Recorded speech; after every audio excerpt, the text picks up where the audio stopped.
आप प्रवेश कर रहे हैं CNBC आवाज और इबेक्स कैश के शानदार स्टूडियो में। नमस्कार, CNBC आवाज और इबेक्स कैश स्टूडियो में आप सभी का स्वागत है। मैं हूं सुमित। हफ्ते का आखिरी कारोबारी सत्र और भारतीय बाजारों के लिए एक रेंज बाउंड ट्रेड आप कह सकते हैं मार्केट्स में जरूर देखने को मिला है, जहां पर इंडेक्स फ्रंट पर भी एक लैकलस्टर ट्रेड है। चाहे निफ्टी हो, सेंसेक्स हो, निफ्टी बैंक हो, तीनों ही मोरलेस एक रेंज बाउंड ट्रेड में है और फ्रंट लाइन के साथ साथ मिड कैप स्मॉल कैप भी एक रेंज बाउंड ट्रेड के अंदर कामकाज करते हुए दिखाई पड़ रहे हैं। तो बहुत ज्यादा कोई ना तेजी है लेकिन ना बहुत ज्यादा कोई मंदी मार्केट्स में देखने को मिल रही है। करीब 37 अंक नीचे निफ्टी अभी ट्रेड करता हुआ दिखाई पड़ रहा है। बाइंग है आज मेटल स्पेस में, सीमेंट स्पेस में, दोनों में आज खरीदारी देखने को मिल रही है। मेटल में टाटा स्टील नंबर से पहले चलता हुआ हिंडाल्को 2.5% की तेजी में ट्रेड कर रहा है। वेदांता, JSPL कुछ ऐसे नाम है जहां पर खरीदारी देखने को मिल रही है। इसके अलावा सीमेंट में अल्ट्राटेक लीड करता हुआ, सेलेक्टिव सीमेंट स्टॉक्स ऐसे हैं जो कि तेजी में है। नंबर से पहले SBI जो कि हर निशान में कामकाज कर रहा है, वहां पर खरीदारी देखने को मिल रही है। तो अलग अलग स्टॉक स्पेसिफिक ट्रेंड्स और उसके आधार पर मार्केट्स के अंदर मूव बनता दिखाई पड़ रहा है। इनफैक्ट SBI का जो गेन है वो फिजल आउट होता हुआ दिखाई पड़ रहा है नंबर से ठीक पहले। शुरुआत में करीब 2-2.5% की तेजी के साथ ट्रेड कर रहा था, लेकिन अब 0.5% के आसपास की गिरावट यहां पर देखने को मिल रही है। चले इस बीच अच्छा एक एक्सक्लूसिव खबर आप देख पा रहे हैं स्क्रीन के निचले भाग पे, जहां पे टीटागढ़ वैगन मेधा इंजीनियरिंग ने दिलचस्पी दिखाई है। किस चीज की दिलचस्पी है? वो है BHEL भी इसमें इनफैक्ट शामिल है, लेकिन दिलचस्पी है वंदे भारत ट्रेन को लेकर, जहां पर 75 नई ट्रेन के आने की बातचीत है और अगले महीने वित्तीय बोलियां जो है वो मंगवाई जा सकती हैं। एक्सक्लूसिव खबर आप देख पा रहे हैं और इस पर फर्दर बातचीत कर लेते हैं पहले दीपाली से। दीपाली, क्या अपडेट है आपके पास? ये किन किन कंपनीज का नाम तो मैंने देखा इसमें, एक वंदे भारत की मैन्युफैक्चरिंग लागत करीब 100 करोड़ है, एक बड़ा टेंडर दिखाई पड़ रहा है और उस टेंडर में 3-4 प्रोमिनेंट नाम दिख रहे हैं, जिसमें टीटागढ़ वैगन है, मेधा इंजीनियरिंग है, BHEL है। क्या है पूरा अपडेट? देखिए, इस बार के बजट में वित्त मंत्री ने एक बड़ा ऐलान किया है कि अगले 3 सालों में 400 वंदे भारत ट्रेनों को लॉन्च किया जाएगा और हमें एक एक्सक्लूसिव जानकारी मिल रही है कि जो पूरी योजना है ये फेज वाइज लॉन्च की जाएगी। और अगर शुरुआत की बात करें तो 58 वंदे भारत ट्रेन इसी साल लॉन्च की जाएंगी और सबसे मुख्य बात कि इन ट्रेनों के लिए बोलियां भी मंगवाने की प्रक्रिया शुरू की जा चुकी है। सूत्र हमें बता रहे हैं कि नीलामी की प्रक्रिया शुरू हो गई है, जिसमें 3 से 4 बड़ी प्रोमिनेंट कंपनियां हैं जिनका नाम आपने भी लिया, भेल, मेधा इंजीनियरिंग, टीटागढ़ वैगन्स। इन कंपनियों ने जो RFQ रेलवे की तरफ से फ्लोट किया गया था उसमें पार्टिसिपेशन किया है, ये सूत्रों से हमें जानकारी मिल रही है। साथ ही साथ जो आधिकारिक सूत्र है वो हमें ये भी बता रहे हैं कि अगले महीने के मध्य तक फाइनेंशियल बोलियां भी मंगवाई जा सकती हैं। तो ये बड़ा प्रोजेक्ट है इन कंपनियों के लिए और साथ साथ रेलवे के लिए। फिलहाल की बात की जाए तो 2 वंदे भारत ट्रेन चलाई जा रही हैं। इनकी अगर मैन्युफैक्चरिंग कॉस्ट की बात करें तो 100 करोड़ के आसपास एक रेक को बनाने की कॉस्ट आती है। पूरी तरह से मेक इन इंडिया रहेगा ये प्रोजेक्ट और कोशिश सरकार की तरफ से यही की जा रही है कि निजी कंपनियों की हिस्सेदारी इसमें बढ़ाई जाए, ताकि आगे के जो प्रोजेक्ट्स हैं उसके लिए भी कंपनियों में, खासतौर पर प्राइवेट सेक्टर में रेलवे को लेकर भरोसा बढ़ सके। अच्छा दीपाली, आप जुड़ी रहिएगा, आपसे एक और सवाल मुझे पूछना है। आपने कहा 100 करोड़ रुपए के आसपास की रेक की लागत से ये ट्रेन बनेगा, ये रेक बनेगा और 75 के आसपास यानी 7500 करोड़ रुपए के आसपास का प्रोजेक्ट है और निजी कंपनियों की इसमें भागीदारी बढ़ाई जाएगी। तो आपकी जो 3 कंपनियां उसमें सिर्फ 2 कंपनियां निजी कंपनियां, इसमें मेधा इंजीनियरिंग और साथ साथ टीटागढ़ वैगन, ये दोनों निजी कंपनियों में आते हैं। तो क्या मान के चलें इनकी प्रोबेबिलिटी ज्यादा है और क्या इसी तरह का ऑर्डर साइज है? देखिए, अगर हम मेधा इंजीनियरिंग के पर्सपेक्टिव की बात करें, इससे पहले जब रेलवे ने प्राइवेट ट्रेनों के लिए नीलामी की प्रक्रिया शुरू की थी, हालांकि फिलहाल उसको स्क्रैप कर दिया गया था, उसमें मेधा इंजीनियरिंग और IRCTC ही थी जिन्होंने अपनी दिलचस्पी दिखाई थी। तो वंदे भारत ट्रेन के लिए भी एक बड़ा पर्सपेक्टिव इस कंपनी के लिए बनता हुआ यहाँ पर दिखाई दे रहा है और सोर्सेस ने इस बात को हमें बताया भी है कि मेधा इंजीनियरिंग ने RFQ में अपना पार्टिसिपेशन दिखाया है। वहीं अगर हम टीटागढ़ वैगन्स की बात करें तो वो भी रेलवे के साथ अलग अलग प्रोजेक्ट्स में शामिल रहा है, तो इन कंपनियों के लिए भी यहाँ पर एक अच्छी अपॉर्चुनिटी है। हालांकि कुछ और भी कंपनियां हैं जो सोर्सेज हमें बता रहे हैं वो भी इसमें अपना पार्टिसिपेशन दिखा रही हैं। तो फिलहाल रेलवे की तरफ से कोशिश ये की जा रही है कि जो है कि महत्वाकांक्षी और जो जितने बड़े निवेश का आपने जिक्र किया, अगर मैं प्राइवेट ट्रेनों का थोड़ा सा पर्सपेक्टिव यहाँ पर दूं कि पहले जब ये बोलियां मंगवाई गई थी, हालांकि प्राइवेट ट्रेन और वंदे भारत दोनों अलग अलग है, ये मैं इसलिए बता रही हूँ, उसमें निजी कंपनियों ने दिलचस्पी नहीं दिखाई थी जिसके चलते उसको स्क्रैप किया गया, लेकिन वंदे भारत ट्रेन जो अभी 2 रूट्स पर चल रही है, रेलवे की तरफ से ही चलाई जा रही है, दिल्ली से कटरा और दिल्ली से बनारस, इन्हें काफी अच्छा रिस्पॉन्स मिला है और रेलवे को उम्मीद है कि मेक इन इंडिया के तहत जो इंसेंटिव्स इन कंपनियों को दिए जाएंगे उसके मद्देनजर ये कंपनियां रेलवे के साथ मिलेंगी और इस प्रोजेक्ट को सक्सेसफुल बनाएंगी। ओके, तो 2 कंपनियां जो कि निजी तौर पर हैं, इसमें मेधा इंजीनियरिंग और टीटागढ़ वैगन आते हैं। टीटागढ़ वैगन आपकी स्क्रीन पर है, दिन के ऊपरी स्तरों पर कामकाज करते हुए 113.10 का स्तर यहां पर देखने को मिल रहा है। और जैसा कि अभी कुछ आंकड़ों के लिहाज से हम बात भी कर रहे थे कि अगर 100 करोड़ रुपए के आसपास के ये प्रोजेक्ट हैं और 75 ट्रेन हैं तो 7500 करोड़ रुपए के आसपास के रेवेन्यूज बैठते हैं। और टीटागढ़ वैगन के रेवेन्यूज में भी देख भी रहा था, जो इस कंपनी के इंडिविजुअल रेवेन्यूज हैं वो करीब करीब इस 1000 करोड़ रुपए के आसपास बैठते हैं, यानी कि यहाँ से 7 टाइम्स ऊपर बड़ा ऑर्डर बन सकता है। अगर गोइंग फॉरवर्ड इसका एक बड़ा चंक भी मिल जाता है तो वो भी कंपनी के लिए रेवेन्यू एक्रेडिशन जो है वो बनता हुआ दिखाई पड़ेगा। शायद इसीलिए बाजार इसको रिएक्ट कर रहा है और दिन के ऊपरी स्तरों पर टीटागढ़ वैगन जो है वो कामकाज करता हुआ दिखाई पड़ रहा है। 113-114 के स्तरों पर फिलहाल ट्रेड करते हुए 2-2.5% की बढ़त यहां पर देखने को मिल रही है। दूसरा नाम था BHEL का, हालांकि BHEL flat to negative tone पे कामकाज कर रहा है, लेकिन PSU स्पेस से ये कंपनी भी रेलवेज के लिए कामकाज करती है। तो अपडेट, BHEL फिलहाल डे लो पर 1.5% के आसपास गिरावट है, लेकिन जो टीटागढ़ वैगन है वो दिन के ऊपरी स्तरों पर कामकाज करता हुआ दिखाई पड़ रहा है। बहुत बहुत शुक्रिया दीपाली हमारे साथ मौजूद रहने के लिए, इस खबर पर बातचीत करने के लिए और पूरी क्लैरिटी हमें देने के लिए। आगे बढ़ते हैं और बातचीत करेंगे आज हम नीलेश जैन से, हमारे साथ मौजूद हैं सेंट्रम ब्रोकिंग के। नीलेश से हम बातचीत करेंगे उनके ऑप्शंस को लेकर, मार्केट्स को लेकर, उनकी व्यूज को लेकर। लेकिन नीलेश पे बातचीत करने से पहले एक बार कुछ ऑप्शंस के आंकड़ों के ऊपर नजर डाल लेते हैं, किस तरह की फिलहाल पोजीशनिंग यहां पर देखने को मिल रही है मार्केट्स में, क्योंकि एक रेंज बाउंड ट्रेड है तो बहुत ज्यादा कोई बड़ा मूवमेंट मार्केट में नहीं है। 17,500 जिसको बाजार लगातार बेस के तौर पर मेंटेन कर ही रहा है, वही मेजर जोन है जहां पर पुट राइटर्स सबसे ज्यादा एक्टिव है। और कल भी इन जोन्स के आसपास से ही मार्केट घूमा था और आज भी देखते हैं किस तरह से इसको मार्केट होल्ड करता है। लेकिन 17,600, 17,700, 17,800 ये 3 जोन जहां पर कॉल राइटर्स एक्टिव है और अगले हफ्ते की जो रेंज है उसमें शायद 17,500 एक महत्वपूर्ण योगदान देता हुआ दिखाई पड़े। तो 17,500, 17,450 इन जोन्स को आप क्रूशियली वॉच करिएगा। निफ्टी बैंक के केस में जो सिचुएशन देखने को मिल रही है वहां पर भी आउट परफॉर्मेंस एटलीस्ट, और बहुत कुछ डिपेंड करता है SBI के नंबर्स के ऊपर जो कि कल आने वाले हैं, और उसके अलावा बैंक ऑफ इंडिया के भी कल नंबर्स हैं मिड कैप स्पेस पे। लेकिन निफ्टी बैंक के केस में 39,000, 38,800 ये वो जोन जहां पर पुट राइटर्स एक्टिव और ऊपर 39,500 के आसपास कॉल राइटिंग देखी जा रही है। तो आप एटलीस्ट ये मानिए कि 39,000 या 39,000 के आसपास से शायद एक पुल बैक मार्केट दिखा भी सकता है।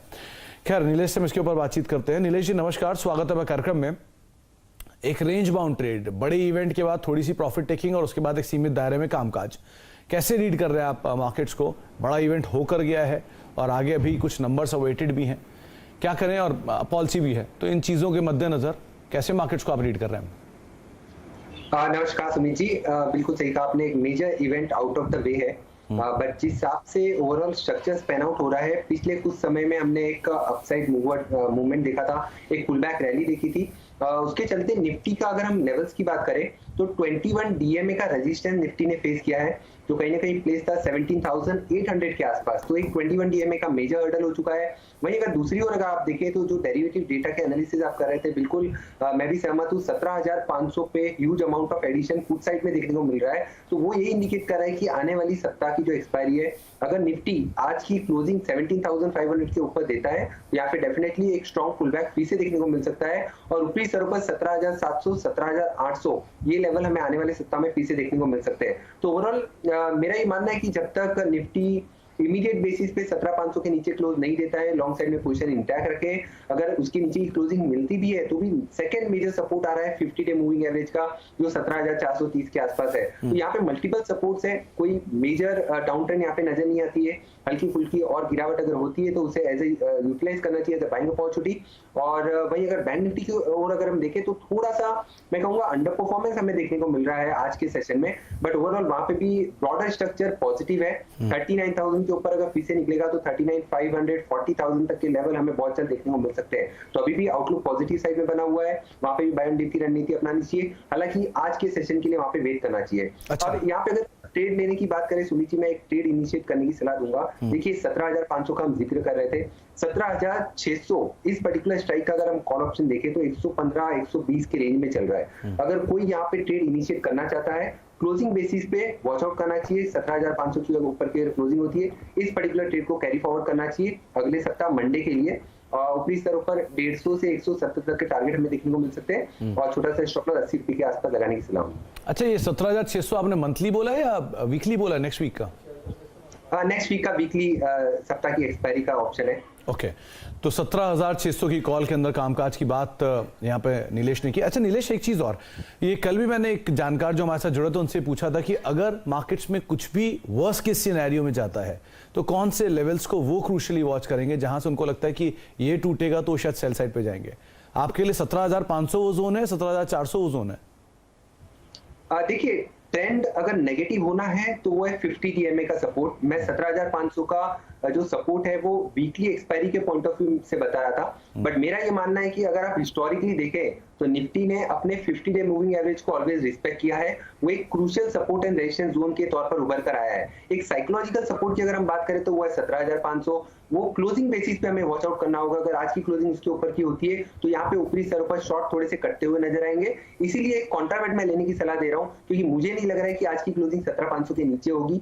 और यहाँ पे स्टॉप लॉस के जरिए rather than trading in future, जो कि थोड़ा जोखिम भरा हो सकता है, एक हम वीकेंड की तरफ बढ़ रहे हैं तो कॉल ऑप्शन के जरिए ट्रेड लेने की सलाह होगी। तो आप 17,500 नीलेश को लगता है कि शायद वो ना टूटता हुआ दिखाई पड़े क्लोजिंग बेसिस पर, तो उस लिहाज से वो 17,600 की कॉल में खरीदारी की बात कर रहे हैं। 119 के स्तरों पे कामकाज कर रही है, 120 मान लीजिए, 80 का एक स्टॉप लॉस मेंटेन करिए और 150 रुपए के टारगेट्स के लिए यहाँ पर आप खरीदारी कर सकते हैं। इनफैक्ट रिस्क रिवॉर्ड के रेशियो के लिहाज से इसकी सिचुएशन ऑलमोस्ट 50-50 दिखाई पड़ रही है। खैर नीलेश, इंडिविजुअली कोई स्टॉक्स जहां पर आप तेजी की बात कर रहे हैं, मंदी की बात कर रहे हैं? बिल्कुल, उससे पहले एक अपडेट जरूर देना चाहूंगा। जो कॉल ऑप्शन हमने सुझाया है, पहला टारगेट 150 का है, दूसरा टारगेट 180 का यहाँ पे रखने की सलाह होगी। अगर यहाँ पे एक मूव आता है तो अपने स्टॉप लॉस को ट्रेल कर ले और 100 के ऊपर लेके आ जाए। जहां तक स्टॉक्स की बात करें, देखिए आज के सेशन में थोड़ा डिफेंसिव पे फोकस शिफ्ट होता हुआ नजर आ रहा है। अगर health care stocks, pharmaceutical sector पे देखें तो वहां पे एक मोमेंटम बनता हुआ नजर आ रहा है। तो जो स्टॉक मेरे रडार पे आया, इनफैक्ट कल भी मेरे रडार पे आया था, अपोलो हॉस्पिटल, इस पर्टिकुलर काउंटर में इनफैक्ट आप सारे ही फार्मा स्टॉक्स में देखें तो एक गिरावट के बाद बेस फॉर्मेशन होते हुए एक स्ट्रॉन्ग रिवर्सल देखने के इंडिकेशन मिल रहे हैं हमें। तो अपोलो हॉस्पिटल एक प्रीफर्ड पिक हो सकती है, यहाँ पे एक स्ट्रॉन्ग पुलबैक कैंडिडेट हो सकता है। ओपन इंटरेस्ट में भी इजाफा देख रहे हैं, लगभग 2% का ओपन इंटरेस्ट यहाँ पे जुड़ा है। 4750 4770 के जोन में चल रहा है स्पॉट में। यहाँ पे फ्यूचर्स में खरीदारी करने की सलाह भी ऊपरी स्तरों पर 5,000 तक के लेवल हम देख रहे हैं। ये जो पुलबैक है वो एटलीस्ट 5,000 तक एक्सटेंड करना चाहिए। उसके लिए जो स्टॉप लॉस निकल के आ रहा है वो होगा 4640 के आसपास। 4640 के स्टॉप लॉस से 5,000 तक के टारगेट के लिए अपोलो हॉस्पिटल में खरीदारी करने की सलाह होगी। वही जो दूसरा स्टॉक हमने चूज किया है वो है मेटल पैक से। देखिए, मेटल पैक में काफी समय से मैंने आपके चैनल पे नेशनल एल्यूमिनियम पे खरीदारी की राय दी थी। वो लगभग 120 के आसपास पहुंच चुका है। ऑलमोस्ट 20% का मूव हमने कैच किया। सिमिलर सॉर्ट ऑफ स्ट्रक्चर हमें देखने को मिल सकता है हिंडाल्को में। दोनों ही एल्यूमिनियम प्ले हैं और यहाँ पे जिस हिसाब से आज के सेशन में ब्रेकआउट आया है, एक राउंडिंग बॉटम फॉर्मेशन बनता हुआ नजर आ रहा है। और यहाँ पे ओपन इंटरेस्ट में भी देखें तो लगभग 7% का ओपन इंटरेस्ट इजाफा हुआ है। तो एक लॉन्ग बिल्डअप यहाँ पे भी देखने को मिल रहा है। ऊपरी स्तर पर 540-550 तक के लेवल हमें देखने को मिल सकते हैं। करंट लेवल पे हिंडाल्को में खरीदारी करके चल सकते हैं। 510 की स्टॉप लॉस लगाने की सलाह। ओके, हिंडाल्को 510 का स्टॉप लॉस, 540 के टारगेट्स के लिए नाल्को की तर्ज पे स्टॉक के ऊपर आप नजर रखेंगे। और दूसरा नाम है अपोलो हॉस्पिटल। कुछ देर पहले यहाँ पे एक स्पाइक भी आया है, 2-2.5% की तेजी के साथ आज कामकाज कर रहा है। इंडेक्स के टॉप गेनर्स में इसका नाम शुमार भी है और करीब 116 रुपए की तेजी है। नीलेश का मानना है कि अब जो तेजी आई है ये 5,000 के जोन्स को दिखा सकती है। 4650 का एक स्टॉप लॉस यहाँ पर आपको मेंटेन करना होगा।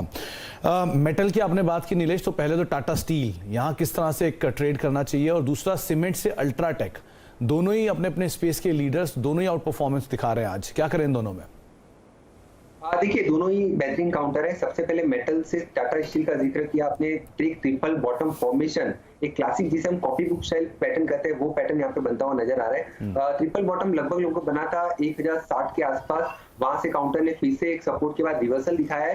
हालांकि यहाँ पे मैं थोड़ा वेट एंड वॉच कर रहा था। ऊपरी स्तरों पर 1200 के ऊपर ये निकलेगा तो यहाँ पे एक ट्रेंड रिवर्सल का कंफर्मेशन हमें देखने को मिलेगा। इसीलिए यहाँ पे एग्जिस्टिंग जिनकी लॉन्ग पोजीशन है बिल्कुल बने रहने की सलाह होगी। सारी ही मेटल काउंटर्स में एक अच्छा खासा रिवर्सल हमें देखने को मिला। जो मोमेंटम है वो कैरी फॉरवर्ड होने के चांसेस ज्यादा नजर आते हैं। तो टाटा स्टील में ऊपरी स्तर पर 1250 के पोजीशन टारगेट से जिनकी एग्जिस्टिंग लॉन्ग है बिल्कुल बने रह सकते हैं और 1150 के नीचे का स्टॉप लॉस रखने की सलाह होगी। वहीं अगर अल्ट्राटेक सीमेंट में देखें, देखिए यहाँ पे भी एक 200 डे मूविंग एवरेज का काउंटर ने जो सपोर्ट लिया है, उसके बाद एक स्ट्रॉन्ग रिवर्सल, एक सिमिलर फॉर्मेशन मैं कहूंगा टाटा स्टील जैसा यहाँ पे भी ट्रिपल बॉटम फॉर्मेशन 7000 के लेवल पे बनता हुआ नजर आया था। उसके बाद यहाँ पे भी रिवर्सल है, बिल्कुल बने रहने की सलाह होगी। One of the best cement space counter है जहाँ पे बैट करके चल सकते हैं वो अल्ट्राटेक सीमेंट। यहाँ पे ऊपरी सरों पर 7800 तक का थोड़ा सा नजरिया लंबा रखे, ऊपरी सरों पर 8200 तक के भी टारगेट आने वाले समय में नजर आ सकते हैं। और पोजीशन लिहाज से अगर ले रहे हैं तो 7000 का स्टॉप लॉस होना चाहिए। ट्रेडिंग पर्सपेक्टिव से 70 to 50 के स्टॉप लॉस से यहाँ पे भी पोजीशन इनिशिएट की जा सकती है। 70 to 50 एक स्टॉप लॉस पोजीशन तौर पर आप इसको लॉन्ग साइड पर लेकर जा सकते हैं और टाटा स्टील में 1250 तक के चाल भी देखने को मिलेगी। नंबर्स अवेटेड हैं तो आप उसका जरा ध्यान रखिएगा। एक ब्रेक का वक्त हो गया, ब्रेक के बाद लौटेंगे। हमारे साथ नीलेश बने हुए हैं, उनसे मैं आगे बातचीत करते रहेंगे और साथ ही साथ एक सस्ता ऑप्शन उनसे आइडेंटिफाई कराएंगे। छोटे से ब्रेक के उस पार आप देख रहे हैं फ्यूचर एक्सप्रेस। हमारे साथ नीलेश जैन मौजूद हैं सेंट्रम ब्रोकिंग से और मार्केट्स के अंदर एक रेंज बाउंड ही ट्रेड देखने को मिल रहा है जहां पे निफ्टी मोर लेस 17,500 के इर्द गिर्द ही कामकाज कर रही है और नीलेश का मानना है कि आप तेजी ले सकते हैं 17,600 की कॉल के अंदर खरीदारी करके चलें, वो उन्होंने आपको राय दी है। लेकिन निफ्टी ऑलमोस्ट डे लो के आसपास 17,505 का लेवल फिलहाल देखने को मिल रहा है। अच्छा नीलेश, सस्ता ऑप्शन कौन सा आइडेंटिफाई किया आपने? हाँ बिल्कुल सुमित जी, देखिए जो स्टॉक्स मेरे राह पे आ रहा है ऑप्शंस के लिए एक परफेक्ट ट्रेड हो सकता है वो है वोल्टास। देखिए वोल्टास पर्टिकुलर काउंटर में गिरावट के बाद जो बेस फॉर्मेशन हुआ है 1150 के आसपास, वो लगभग चौथी मर्तबा वहां पे सपोर्ट देखने को मिल रहा है और उसके बाद काउंटर में एक स्ट्रॉन्ग रिवर्सल देखने को मिल रहा है। उसके चलते ऊपरी स्तरों पर 1260 से लेके 1300 तक के टारगेट हमें देखने को मिल सकते हैं। इसीलिए यहाँ पे जो कॉल ऑप्शन हमने चुना है वो है 1260 की कॉल स्ट्राइक का, जो कि लगभग 27 से 28 रुपए की रेंज में ट्रेड हो रहा है। यहाँ पे ऊपरी स्तरों पर 35 और 40 ये दो टारगेट शॉर्ट टर्म के लिहाज से पकड़ के चलना चाहिए यहाँ पे। और जो स्टॉप लॉस निकल के आ रहा है वो होगा 21 रुपीज का। तो अगर कोई डिलीवरी बेस अगर यहाँ पे पोजीशन क्रिएट करना चाहता है तो ऊपरी स्तरों पर 1300 तक के टारगेट के लिए पोजीशन क्रिएट की जा सकती है। निचले स्तरों पर 1190 के आसपास का स्टॉप लॉस मेंटेन करें। वहीं अगर ऑप्शन के जरिए ट्रेड कर रहे हैं तो यहाँ पे डेफिनेटली 1260 की स्ट्राइक का कॉल ऑप्शन खरीद के चला जा सकता है। अच्छा, तो वोल्टास की तेजी 1260 तक इसे ले आ सकती है, तो 1260 की कॉल में आप खरीदारी करेंगे, ये आपको नीलेश ने राय दी है। अगर आप आउटराइटली फ्यूचर में जाना चाहते हैं तो आप 1190 के आसपास या 1170 के आसपास स्टॉप लॉस मेंटेन करेंगे, लेकिन आप 35 से 40 रुपए के टारगेट्स के लिए 1260 की कॉल में लॉन्ग साइड पोजीशन ले आ सकते हैं। 27-28 का मौजूदा स्तर है, 21 रुपए का एक स्टॉप लॉस यहां पर आपको मेंटेन करना होगा, यानी कि पोटेंशियल अपसाइड ऑलमोस्ट कॉल का जो है वो आपको डबल की तरफ ले जा सकता है और जो डाउन साइड है वो करीब करीब 6 रुपए नीचे का एक स्टॉप लॉस आप मेंटेन कर सकते हैं। बहुत बहुत शुक्रिया नीलेश अपना समय में देने के लिए, हमसे बातचीत करने के लिए, तमाम शेयर्स पर, बाजार पर अपनी राय रणनीति हमें बताने के लिए। चलो तो फ्यूचर एक्सप्रेस को नहीं समेटेंगे, लेकिन जाने से पहले जो अगला शो है वो खास है। आज हमारे साथ जो शो है वो ये आपकी स्क्रीन पर DII द राइज, लेकिन ये अल्लू अर्जुन नहीं है, ये कोई और हस्ती है उनकी जगह पर। कौन है ये, छोटे से ब्रेक के उस पार जब आशीष आएंगे वो आपको बताएंगे, और क्या है इस शो में खास वो भी एक छोटे से ब्रेक के उस पार।